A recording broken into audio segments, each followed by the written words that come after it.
महाराष्ट्रातील शेतकऱ्यांसाठी मोठी खुशखबर. राज्यातील सोयाबीन व कापूस उत्पादक शेतकऱ्यांना हेक्टरी 5,000 रुपयाची मदत मिळालेली आहे.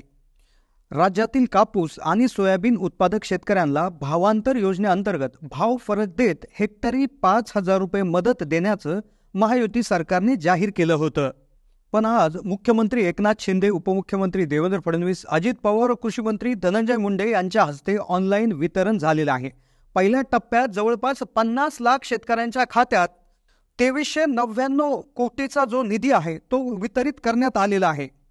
राज्यातील सोयाबीन आणि कापूस उत्पादक शेतकऱ्यांसाठी महायुती सरकारनं दिलेलं आश्वासन पूर्ण केलं आहे. भावांतर योजनेअंतर्गत हेक्टरी प्रत्येक शेतकऱ्याला 5,000 रुपयाची मदत देण्याची घोषणा पूर्वीच करण्यात आली होती आणि आजपासून जास्तीत जास्त 10,000 रुपयेपर्यंत शेतकऱ्यांच्या बँक खात्यात अनुदान जमा होण्यास सुरुवात झालेली आहे.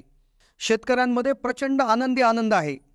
राज्यातील सोयाबीन आणि कापूस शेतकऱ्यांना मागील वर्षी उत्पादनातून अपेक्षित उत्पन्न मिळाले नव्हते आणि खर्च सुद्धा भरून निघाला नव्हता, म्हणून राज्य सरकारने या शेतकऱ्यांना मोठा दिलासा दिला आहे.